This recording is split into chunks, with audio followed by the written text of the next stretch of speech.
আনন্দিত জয়গুরু পরমদয়াল পরম প্রেমময় শ্রী শ্রী ঠাকুর অনুকূলচন্দ্রের নারীনীতি গ্রন্থের একটি বাণী পাঠ। স্বামীতে নারায়ণের আবির্ভাব।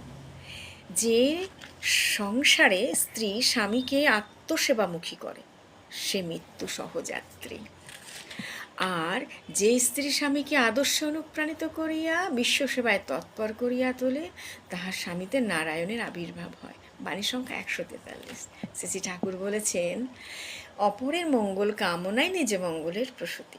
যে সংসারে স্ত্রীরা শুধু বলবে তুমি কারো জন্য ভেবো না, আমাদের জন্য ভাবো, শ্বশুর শাশুড়ি দেওর ননদ হয়তো ঘরে আছে, আরও আত্মীয় পরিজন আছে, তাদের কথা ভাবতে হবে না, শুধু আমাদের কি করে ভালো হবে, ব্যাংক ব্যালেন্স হবে, আমাদের একটা বড় বাড়ি হবে, গাড়ি হবে, আমাদের সয় সম্পত্তি হবে, এগুলোর কথা নিয়ে স্বামীকে যত কান ভরা হবে, স্বামীর কাছে যেগুলো সবসময় এগুলো বলা হবে, তখন স্বামী কি হচ্ছে, শুধু ওই নিজের হবে করতে করতে স্বামীকে দেখা যাচ্ছে যে মৃত্যুর দিকে ঠেলে দিচ্ছি, শুধু আমার করে।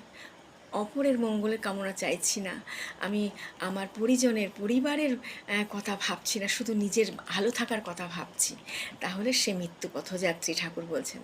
আর যে স্ত্রীরা স্বামীকে আদর্শে অনুপ্রাণিত করে, অনেক ঘরের স্বামীরা আছেন যারা ঈশ্বরের প্রতি ভক্তি নেই, গুরু ভক্তি নেই, হয়তো সে দীক্ষা নিয়েছে কিন্তু সে ভালো করে ঠাকুরের সেবায় ব্রতী নেই, ঠিক মতো ইষ্টভৃতি করে না, প্রার্থনা করে না, ঠাকুরের নির্দেশ পরিপালন করে না, এখন যে ডিপিওর কাজ বেরিয়েছে সেটা যায় না, মন্দিরে প্রার্থনায় যায় না, এইরকমভাবে তাকে আদর্শে অনুপ্রাণিত করে তুলতে হবে স্ত্রী হয়ে স্বামীকে।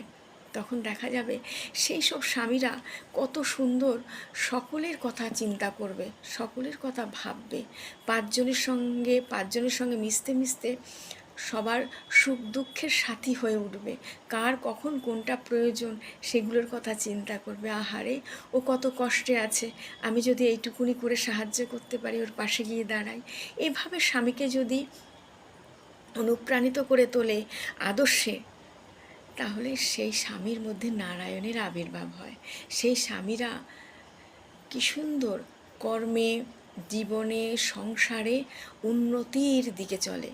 তাই ঠাকুর বলছেন নারায়ণের আবির্ভাব। নারায়ণ মানেই লক্ষ্মী, যেখানে লক্ষ্মীর আবির্ভাব সংসারের কোনো সময় কোনো জিনিসের অভাব হবে না, কাজে কর্মে সংসারের সব কিছুতে উন্নতি আর উন্নতি।